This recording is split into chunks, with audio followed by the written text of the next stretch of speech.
जय जगन्नाथ मु ज्योतिर्विद डॉक्टर भवानी शंकर महापात्र आपण मानकु भाग्य फल कार्यक्रम को स्वागत जनाऊँगी। अनेक समय देखा दिए व्यक्ति विशेष विवाह रे विलंब होता है। अनेक चेष्टा करी मध्य विवाह रे विलंब हुए। विवाह प्रस्ताव बारंबार भांगी थाए। विवाह प्रस्ताव भांगिबार कारण कौन? बारंबार विवाह प्रस्ताव पड़ी भांगिबार कारण कौन जदि आमे जानिबा। जातक लग्नर सप्तम भाव होची विवाहर भाव। सप्तमाधिपति बा सेवेंथ लॉर्ड होचंती जीवन साथी बा लाइफ पार्टनर अधिपति। जदि जातक सप्तम स्थान रे मंगल रही थांती, जदि जातक सप्तम स्थान रे मंगल शनि एकत्र थांती या आहुरी असुविधा कथा। जदि जातक सप्तम स्थान रे राहु थाई बा केतु थाई, सप्तमाधिपति बा सप्तम जे मालिक सप्तम घर अधिपति से षष्ठ अष्टम द्वादश स्थिति रे थांती, ताहले विवाह रे अजथा विलंब होता है। अनेक प्रस्ताव आसुथाए किंतु प्रस्ताव स्थिरीकृत हो न थाए। अनेक समय अनेक व्यक्ति विशेष कहती ये झीर बा पुअर गुरुशुद्धि आसी ना, गुरुशुद्धि नथिबारु तार विवाह हेउ नाही। ये कथा सत्य, या ठीक कथा, किंतु केवल जे गुरुशुद्धि विवाह विलंबर कारण ता नुह।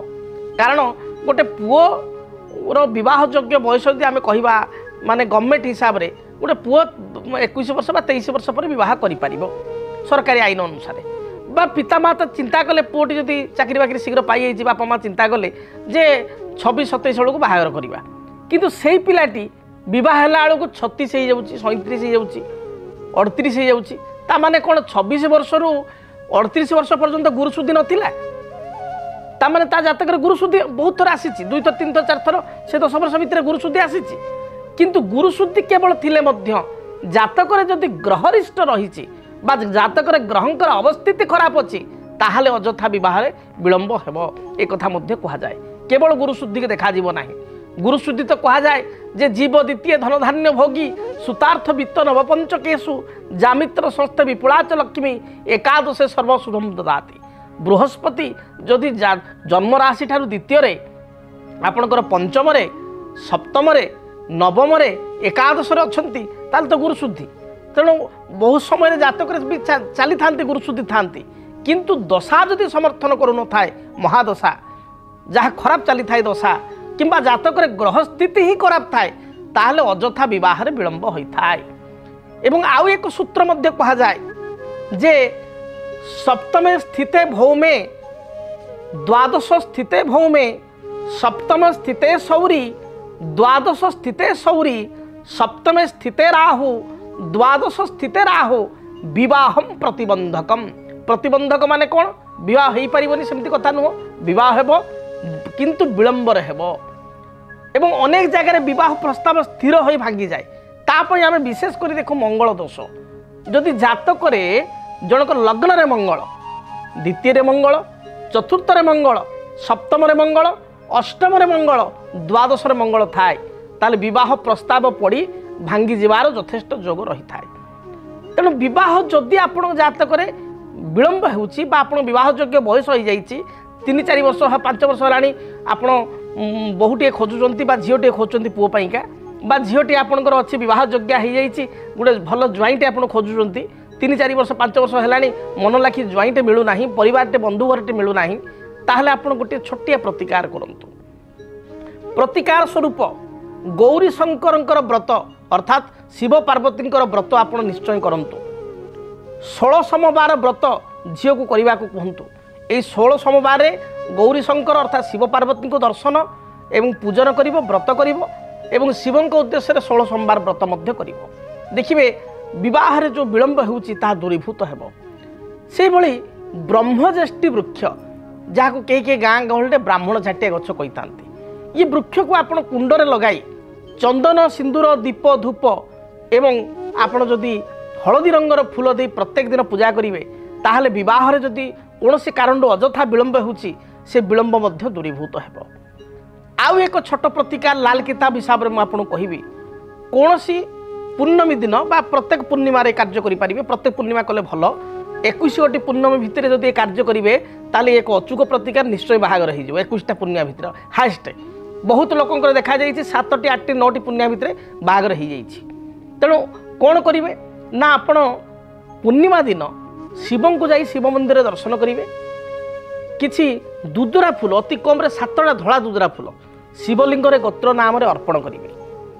संध्या समय जिते आकाश परिष्कार थे चंद्र उज्जवलमयी पूर्णिमा दिन आप पूरा गलाकार चंद्र आकाश में देखा जाऊे से समय किसी साबुन फेण करी सर्फ किसी फेण करी गोटे बाल्टी पानी किसी फेण करी छात उपरकू जो जगह चंद्र देखा घर अगणा को विशेषकर छात उपरकू आप जी क्लीयर चंद्र देखा से सर्फ बाल्टी आपंकर बाल्टी किसी सर्फ बा साबुन फेण करी छात उपरकू जी फुटुकाणी साहाय्य आप मेला महोत्सव देखते फुटुकाणी मिलू थाए से फुटुकाणी साहाय्य आपण कौन करेंगे चंद्र को लक्ष्य करी कन्याटीए भल स्वामी बोली मिलू भल जीवन साथी मिलू आपण भली गोटे सुंदरिया स्वामीटे मिलू ये मन लाखी स्वामीटे मिलू कारण चंद्रकर आप जानी 27 गोटी नक्षत्र होती राणी 27 गोटी नक्षत्र सी होती स्वामी। तेणु चंद्र देखा बहुत सुंदर तेणु आपण भली सुंदर एवं गुणवान आम कहूना एक चंद्र तमहंती नच तारा गण पिच आकाश रे असंख्य तारा थाई पारती किंतु चंद्रमांकर जो उज्ज्वलता जो आभा ता गोटे चंद्र आकाश को उज्ज्वलित करिथाए एवं सुंदरमय परिवेश सृष्टि करिथाए राति को सुंदर करिथाए परिवेश को आकाश को सुंदर करिथाए एवं तार आलुओ हजार हजार लक्ष लक्ष तारा तुलन में यथेष्ट अधिक।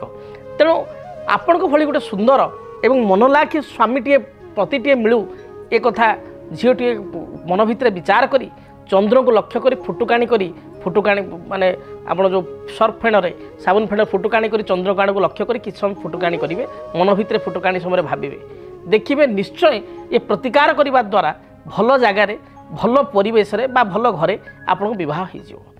18 मई 2025 राहु चलिए मीनरू बक्राचार हो कुंभ राशि। 18 मई 2025 रु 5 डिसेम्बर 2026 पर्यंत राहु रहिबे कुंभ राशि।